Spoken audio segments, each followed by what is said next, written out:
Assalamualaikum warahmatullahi wabarakatuh. Alhamdulillahi alal il'am wa syukrulahu alal ilzam wassalatu wassalamu ala khairil anam wa alihi wa sahbihi sadatil a'lam. Para hadirin pemirsa yang dimuliakan Allah, kali ini kita akan berbicara tentang tokoh ulama besar yang mendirikan mazhab Hanafi yang disebut dengan Abu Hanifah. Seperti yang kita bicarakan pada episode sebelumnya tentang Imam Malik, Abu Hanifah juga salah seorang pendiri mazhab yang empat. Asy-Syafi'i yang didirikan oleh Imam Asy-Syafi'i, Hambali didirikan oleh Imam Ahmad bin Hambal, Maliki yang didirikan oleh Imam Malik bin Anas, dan Hanafi didirikan oleh Abu Hanifah.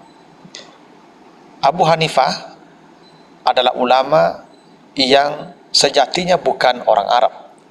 Dia orang Persia, orang Ajam.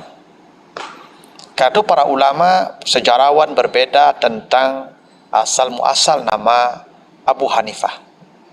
Satu pendapat mengatakan Abu Hanifah ini disebut dengan Abu Hanifah karena dia punya anak seorang laki-laki bernama Hanifah. Karena itulah dia diberi nama Abu Hanifah, dijuluki dengan gelar Abu Hanifah. Ada yang berpendapat Abu Hanifah ini berasal dari kata bahasa Persia, yaitu Hanifah itu artinya tinta. Tinta yang digunakan oleh para ulama pada masa lalu untuk menulis. Maka tinta itu disebut dengan Hanifah bahasa Persianya. Karena itu disebut Abu Hanifah, karena hidupnya tidak pernah berpisah dengan tinta. Manapun dia berada, pena ada di tangannya, kertas ada di tangannya, dan dia sangat rajin menulis. Karena itu dia dikategorikan sebagai salah seorang ulama yang sangat produktif menulis di berbagai macam bidang pengetahuan, terutama tentu fikih dan hadis. Ada yang berpendapat Abu Hanifah ini karena sifatnya seperti Nabi Ibrahim, yang lembut, yang jujur, yang penuh dengan kebaikan. Karena itu Nabi Ibrahim disebut dengan Hanifan. Nah, dari situ pula lah Abu Hanifah diambil namanya, gelarnya Abu Hanifah. Orang yang sangat lurus, yang sangat jujur, yang sangat saleh, yang sangat baik, yang mungkin pada masanya sulit mencari tandingan orang yang seperti dia, kebaikan dan kesalehannya. Abu Hanifah ini lahir di Kufah sekitar tahun 80 Hijriah.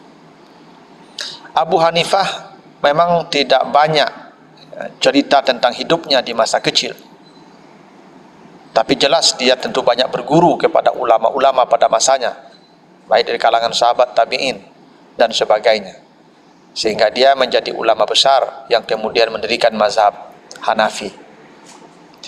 Tapi yang banyak diceritakan tentang Abu Hanifah adalah sikap tawaduknya, sikap zuhudnya, dan sifat waraknya. Abu Hanifah ini salah satu yang menjadi karakternya, bagaimana dia menghargai para ulama, para ilmuwan. Dia biasanya tidak mendatangi guru-guru murid-muridnya, tetapi dia memerintahkan murid-muridnya untuk mendatangi para guru. Ini ajaran Abu Hanifah yang banyak dicatat dalam sejarah, bahwa menurut Abu Hanifah ilmu itu dicari, bukan mendatangi seseorang. Karena itulah perintah Al-Quran, perintah Nabi, carilah ilmu. Utlub al-ilma, cari. Karena memang banyak orang sekarang yang lupa bahwa ilmu itu sebenarnya harus dicari, bukan ilmu yang mendatangi kita. Karena itulah semakin sulit kita mencari ilmu, maka semakin bernilai ilmu itu di mata kita, semakin bermanfaat ilmu itu bagi kita, dan semakin berkah ilmu itu ada dalam diri kita. Itulah kenapa sekarang ada model pendidikan yang salah. Sekarang seakan-akan belajar tu, mengajar tu kebutuhan guru, tidak lagi kebutuhan muridnya. Sehingga sekarang guru yang mencari muridnya, dan murid seakan tidak merasa penting dengan kehadiran gurunya. Islam ya, menunjukkan garis bahwa ilmu itu harus dicari. Ya, itu ada sebuah guyon tentang ilmu ini, tentang guru ini, bahwa guru itu ada 3 jenisnya. Ada guru seperti air sumur yang dia diam di tempat dan oranglah yang mendatanginya, ya, orang yang mengambil airnya, yang menjulurkan ember ke dalamnya untuk ditarik ke atas. Itu guru yang paling hebat. Jika guru dia duduk saja di tempat, maka murid-murid yang berdatangan mengambil ilmu kepadanya. Itu guru seperti air sumur. Tapi ada guru seperti air hujan yang berlari ke sana kemari, ya, menurunkan air, ya. Dia yang sibuk, sementara penerima ilmu hanya diam menanti kedatangan hujan. Nah, itu guru yang kedua. Tapi ada guru yang paling buruk, guru seperti air PDAM. Ya, kalau dibayar dia lancar, kalau sudah macet pembayaran dia pun macet keluarnya. Nah, itu guru yang paling buruk tentunya. Nah, tapi memang hakikatnya ilmu itu harus dicari. Ilmu itu tidak mendatangi seseorang, tetapi dia harus didatangi. Inilah ajaran, ya, yang dikenang dari Abu Hanifah kepada murid-muridnya. Karena itu Abu Hanifah, walaupun itu anak presiden, walaupun itu anak khalifah, walaupun itu anak pejabat, kalau ingin belajar dia tidak akan datang ke istana. Bukan berarti dia sombong, tidak, tapi agar dia mengajarkan kepada orang bahwa ilmu itu harus didatangi. Karena dengan cara begitulah ilmu itu akan berkah dan akan terasa nilainya bagi yang menerimanya. Abu Hanifah dikenal sebagai seseorang yang sangat wara, zuhud.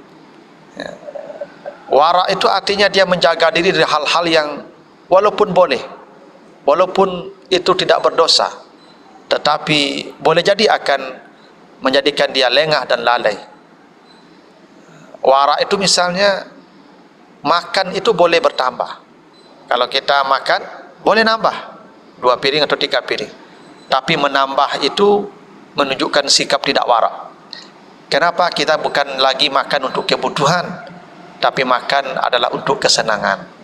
Memang tidak dilarang kita bertambah, yang menambah makan itu tidak dilarang. Cuman kita makan sesuai kebutuhan saja. Rasanya kalau untuk kebutuhan cukuplah 1 piring saja. Kenapa harus makan 3-4 piring, harus nambah sekian kali? Itu menunjukkan bahwa kita tidak punya sifat wara, menjadikan makan sebuah kesenangan. Abu Hanifah adalah tipikal ulama yang sangat wara. Dia walaupun hal-hal yang mubah dan boleh, maka itu pun dia mencoba menghindarinya.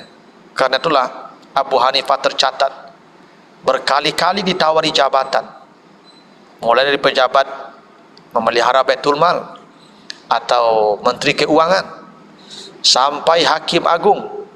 Semua jabatan yang ditawarkan kepada Abu Hanifah itu ditolaknya. Bukan dia sombong, bukan dia tidak mau menerima amanah, tetapi dia lebih takut kalau amanah itu diterima, dia akan jadi bermasalah di dunia dan akhirat. Karena Abu Hanifah sadar betul salah satu yang paling berat pertanggungjawabannya di akhirat kelak adalah jabatan, kekuasaan. Karena itulah amanah pernah ditawarkan kepada gunung, kepada langit, kepada bumi, tapi semuanya menolak, dan hanya manusia yang mau menerimanya. Dan kata Allah, wa kanal insan zaluman jahula. Ketika manusia menerima kekuasaan, menerima amanah jabatan, maka sesungguhnya dia berpotensi melakukan zalum, perbuatan zalim dan perkara-perkara yang bodoh. Karena itulah Abu Hanifah menolak jabatan, dan seringkali Abu Hanifah harus mendekam ke dalam penjara, menerima cambukan berkali-kali dari penguasa di zamannya. Karena para penguasa pada masa dia hidup berlomba-lomba ingin mengakuisisi, ingin menjadikan Abu Hanifah sebagai kaki tangannya untuk melegalitas kekuasaannya. Karena memang sejak dulu sampai hari ini dan bahkan sampai hari kiamat, kecenderungan para penguasa adalah mendekati para ulama dan menjadikan mereka sebagai alat kekuasaan, sebagai stempel penguasa, untuk supaya rakyat mungkin tidak bergolak, supaya rakyat mengikuti semua kebijakan penguasa walaupun salah, karena sudah digaransi oleh para ulama. Dan memang konsekuensi dekat dengan kekuasaan. Para ulama yang dekat dengan kekuasaan, konsekuensinya kadang-kadang dia tidak bisa menghindarkan diri pada kepentingan-kepentingan jangka pendek, sehingga tidak sedikit para ulama kemudian yang menstempel kesalahan kebijakan penguasa demi menyelamatkan kekuasaan sang penguasa. Katakanlah ada para ulama yang disebut dengan ulama su, yang jelas penguasa itu salah, tapi dia tetap mengikutinya, bahkan melegalkan kesalahan itu. Dan itulah kenapa nanti di akhirat manusia yang azabnya paling pedih, kata Allah, manusia yang sudah tahu pemimpinnya salah, tapi mereka tetap melegalkan kesalahan itu seakan-akan menjadi sesuatu yang benar. Nah, Abu Hanifah tidak mau seperti itu. Bahkan dia rela dipenjara berkali-kali, dicambuk berkali-kali, hanya untuk menolak jabatan yang sangat prestisius, yang mungkin bagi banyak orang justru akan dicari dan dikejar jabatan itu.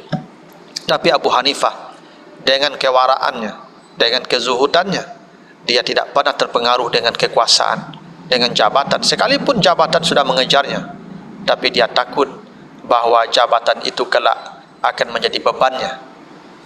Karena itu, Anda para pejabat, para penguasa, ingat, jabatan itu bukan fasilitas, kekuasaan itu bukan kenikmatan. Jabatan itu adalah beban, kekuasaan itu adalah beban yang nanti kala akan dipertanggungjawabkan di hadapan Allah. Itulah kenapa Umar bin Abdul Aziz setelah jadi khalifah, kondisinya berubah 180 derajat. Yang awalnya kaya raya berubah menjadi orang yang paling miskin. Kenapa? Semua kekayaannya dia berikan ke negara, dan dia tidak mencari kaya dengan kekuasaannya. Maka pada masa Umar bin Abdul Aziz itu juga ada gubernurnya yang dikirim ke suatu negeri. Ketika itu dia datang tanpa ada harta sedikit pun, dan dia berkata kepada masyarakatnya, harta saya datang kepada anda tidak ada. Kalau saya keluar di negeri ini nanti membawa harta, maka berarti saya mencuri, maka tangkap saya. Begitulah integritas, kejujuran yang dipertunjukkan oleh Abu Hanifah. Bukan dia tidak mampu dengan jabatan itu, tapi dia merasa jabatan itu adalah sebuah beban yang berat, yang boleh jadi akan menjadi batu sandungan baginya untuk menghadap Allah kelak. Betul ada hadis Nabi mengatakan, salah satu dari 7 manusia yang diamankan kelak di akhirat, ketika manusia berdiri di padang mahsyar 50.000 tahun, ada 7 manusia yang diamankan oleh Allah. Sab'atun yuzilluhumullah fi zillihi yauma la zilla illa zilluh. Ada 7 manusia yang akan diamankan kelak di akhirat. Salah satu dari yang 7 itu kata Nabi adalah, dan bahkan yang pertama, al-imam al-adil, pemimpin yang adil, pemimpin yang memiliki integritas. Seorang pemimpin jika mampu berlaku adil, maka baik dia menerima jabatan itu. Karena itu seorang wali kota, seorang gubernur, seorang menteri yang sudah dilantik menjadi pejabat publik, maka dia tidak perlu sibuk lagi bertahajud, dia tidak sibuk lagi membaca Al-Quran, berzikir dan sebagainya. Cukup dia memimpin dengan adil, bikin kebijakan-kebijakan yang endingnya melahirkan kesejahteraan masyarakat. Dan itu jauh lebih baik daripada tahajudnya. Karena kalau saya tahajud, mungkin ya, pahalanya untuk saya sendiri, maslahatnya untuk saya sendiri. Tapi kalau saya membuat kebijakan yang bisa membuat orang lain baik, membuat umat ini menjadi saleh, maka tentu amal saya jauh lebih besar daripada tahajud itu. Tetapi potensi besar berbuat kezaliman dengan kekuasaan itu besar. Itulah kenapa ketika Allah berbicara tentang amanah, maka Allah mengaitkan dengan zaluman jahula, sifat zalim. Karena jabatan kekuasaan itu cenderung akan membuat manusia berperilaku zalim dan semena-mena. Dan itulah yang ditakutkan oleh Abu Hanifah. Karena itulah dia menolak sekian banyak jabatan yang ditawarkan kepadanya, sekalipun dia harus mendekam di dalam penjara demi dia menolak jabatan itu. Itulah sifat wara' yang ditunjukkan oleh Abu Hanifah. Ada sifat zuhud, dia tidak terpengaruh dengan gemerlap dunia.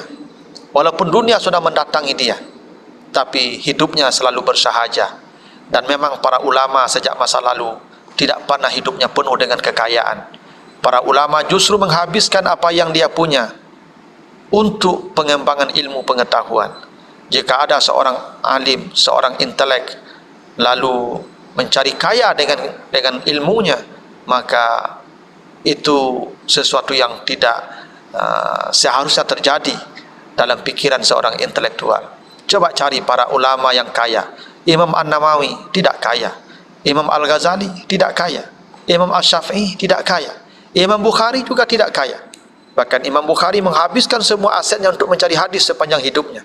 Bahkan pernah diceritakan beliau menjual kudanya, harta satu-satunya dalam perjalanannya untuk mencari hadis, ya, demi mendapatkan ilmu dan pengetahuan. Pecinta ilmu tidak sibuk dengan kekayaan, pecinta ilmu tidak sibuk dengan harta, dan pecinta ilmu tidak sibuk dengan jabatan. Begitu banyaknya para ilmuwan, para ulama, pemikir yang ketika berkecimpung di sebuah jabatan, dia kehilangan kemampuannya dalam berfikir, dalam berkarya. Maka para ulama tempatkanlah di tempat yang mulia. Memang para ulama tidak perlu dikasih jabatan. Para ulama cukuplah dia menjadi lampu, menjadi penerang bagi umat. Karena para ulama jikalau dekat dengan kekuasaan, boleh jadi dia akan mengurangi keulamaan dia. Coba bayangkan seorang ulama besar kemudian dijadikan pejabat yang kemudian harus disuruh-suruh, yang harus berjalan di belakang pejabat lain. Padahal para ulama itu tempatnya tinggi, tempat duduknya tinggi. Itu kenapa kalau dia bicara dikasih mimbar yang tinggi dari orang. Semua pejabat, orang kaya berada di bawah, ulama berada di atas. Kalau dia kasih pengajian dikasih kursi tempat duduk yang tinggi.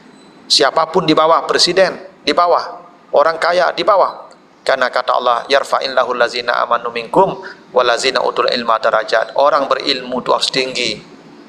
Menjadikan ulama sebagai penguasa sejatinya merendahkan keulamaan dia, karena dia akan disuruh, akan diperintah, akan duduknya lebih rendah, padahal Allah menyuruh tempat duduknya paling tinggi. Bahkan tidak ada penguasa yang bisa lebih tinggi duduknya daripada para ulama. Dan inilah yang diajarkan oleh Abu Hanifah kepada kita, terutama para ulama, bagaimana kita menjaga kezuhudan kita, kewaraan kita, ketawaduan kita terkait dengan ilmu pengetahuan yang diberikan Allah kepada kita. Mudah-mudahan kita bisa belajar banyak dari perjalanan hidup Abu Hanifah ini, terutama para mahasiswa, para dosen, para intelek, bahwa jangan pernah melacurkan diri untuk kepentingan yang pendek dengan kapasitas ilmu yang kita punya. Sampaikan kebenaran itu walaupun pahit, cegah kemungkaran itu walaupun harus penjara yang menjadi taruhan, walaupun harus mendekam dalam jeruji besi. Tapi itulah konsekuensi kita berkata benar. Memang menyampaikan kebenaran itu risikonya berat, dan itulah kenapa Allah menggunakan anil mungkar. Ketika Allah menyebut mungkar, maka ada kataan di situ. Bukan hanya berarti kita jauh dari kemungkaran, bahwa orang yang mengatakan kemungkaran, mencegah orang berbuat mungkar, akan dijauhkan, akan diasingkan, akan diisolasi, karena banyak kepentingan yang merasa terganggu dengan dakwah nahi mungkarnya. Begitu yang bisa kita bahas, mudah-mudahan ada manfaatnya. Wassalamualaikum warahmatullahi wabarakatuh.